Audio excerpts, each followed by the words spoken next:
সবাইকে স্টক অবজারভারের পক্ষ থেকে শুভেচ্ছা জানাই। বর্তমানে প্রতিদিন মার্কেটে আমরা যে ধরনের বিহেভিয়ার লক্ষ্য করছি, এটাকে মোটেও সুস্থ ধারার মার্কেট বলা যায় না এবং বেশিরভাগ বিনিয়োগকারী মার্কেট নিয়ে চরম হতাশায় ভুগছেন।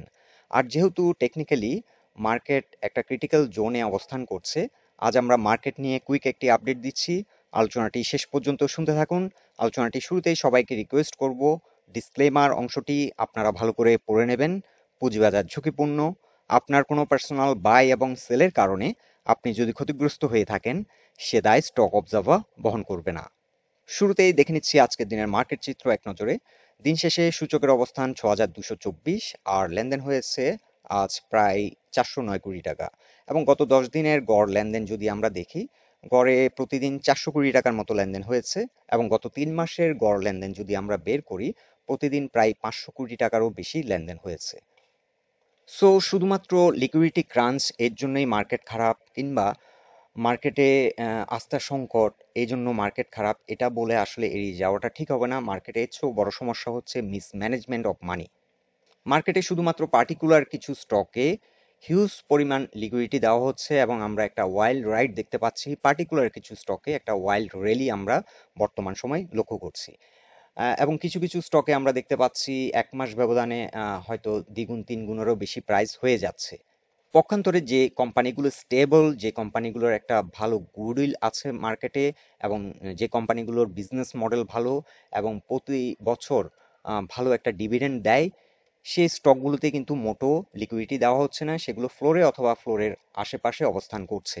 এবং আমরা খুব আশ্চর্য হচ্ছি, ভালো ভালো মাল্টিনেশনাল কোম্পানি যেগুলো বছরে 100% থেকে 400% ডিভিডেন্ড দেয়, সেই কোম্পানিগুলোর কোনো ক্রেতা নেই। সো এখানে একটা বড় রকমের মিসম্যানেজমেন্ট আমরা দেখতে পাচ্ছি লিকুইডিটি ডিস্ট্রিবিউশনের ক্ষেত্রে। আর মাঝে মাঝে মার্কেটে আমরা যে ধরনের প্রাইস অ্যাকশন দেখতে পাচ্ছি, এটা দেখে মনে হয় অ্যাপারেন্টলি হয়তো বিহাইন্ড দ্য সিন কেউ হয়তো ইন্টেনশনালি মার্কেটকে স্যাবোটাইজ করার চেষ্টা আহ, করে।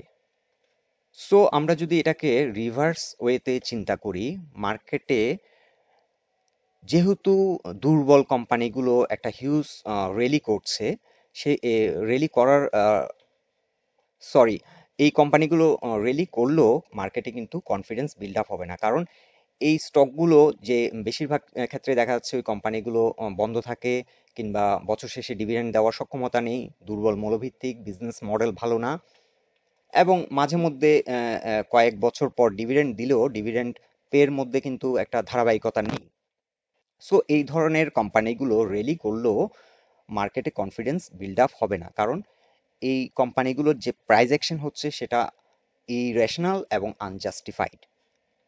সো যেহেতু মার্কেটে ভালো কোম্পানিগুলোর প্রাইস অ্যাকশন হচ্ছে না এবং বিজনেস মডেল থেকে শুরু করে তাদের যে ধারাবাহিক একটা ডিভিডেন্ড পে একটা রেকর্ড থাকার পরও যেহেতু ওই কোম্পানিগুলো ক্রেতাশূন্য অবস্থায় বেশিরভাগ সময় অবস্থান করছে, এই কারণেই মূলত মার্কেটে কনফিডেন্স বিল্ড আপ হচ্ছে না। আর যেহেতু মার্কেটে কনফিডেন্স বিল্ড আপ হচ্ছে না, সেহেতু ডে বাই ডে মার্কেট থেকে কিন্তু পাবলিক পার্টিসিপেশন কমে যাচ্ছে।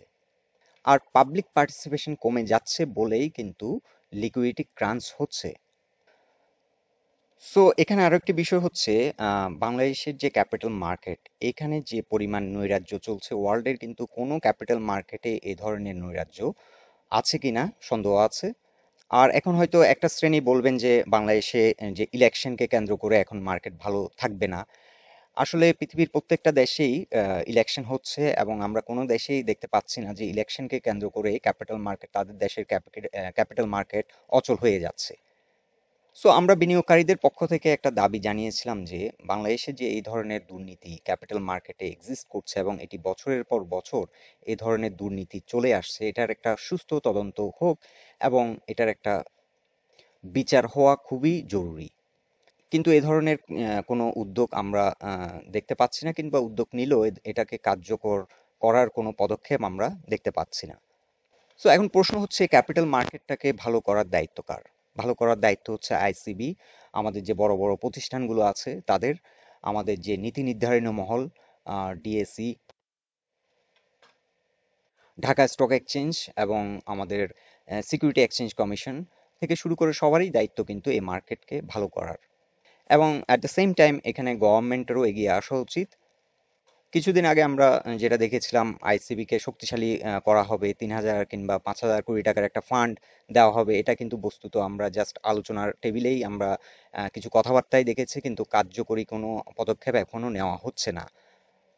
সো আমার মনে হচ্ছে this is the high time যে গভর্নমেন্ট আসলে ক্যাপিটাল মার্কেট নিয়ে আসলে একটা ফোকাস, স্পেশাল ফোকাস গভর্নমেন্টের দেওয়া উচিত বর্তমান সময়।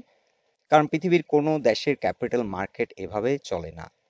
সো এনিওয়ে, আমাদের যারা রেগুলার শ্রোতা কিংবা আমাদের এই অ্যানালাইসিস গুলো যারা রেগুলার দেখেন, তাদের মধ্যে কেউ কেউ হয়তো আমাদেরকে ব্লেম করেন যে আমরা কেন দুর্বল যে মৌলভিত্তি সম্পন্ন কোম্পানিগুলোর অ্যানালাইসিস আমরা প্রোভাইড করি। আসলে ক্যাপিটাল মার্কেটে শুধুমাত্র পার্টিকুলার কোনো ব্যক্তিকে ফোকাস করে আমরা পোস্ট করি না। এখানে কিন্তু অসংখ্য ট্রেডার আছে যারা ডে টু ডে ট্রেড করছেন। তাদের জন্য এটা ম্যাটার করে না কোন কোম্পানি ভালো, তারা জাস্ট প্রাইস অ্যাকশন দেখেই বাই সেল করে। আমরা মূলত তাদের জন্যই, যারা ট্রেডার তাদের জন্যই কিছু পোস্ট করে থাকি। আর আমরা কোনো অবস্থাতেই কাউকে প্রভোগ করি না কোনো স্টক কেনার জন্য। আপনারা যারা ইনভেস্টর, তাদের জন্য আমরা মাঝে মাঝে কিছু পোস্ট করে থাকি যে স্টকগুলো ভালো একটা প্রাইস পয়েন্টে অবস্থান করছে, যে কোম্পানিগুলোর মূল স্ট্রং ফান্ডামেন্টাল অবস্থান খুবই স্ট্রং এবং ডিভিডেন্ডের ক্ষেত্রে ভালো একটা অবস্থান আছে। আমরা কিন্তু ওই ধরনের স্টকগুলোকেও মাঝে মাঝে তুলে ধরি।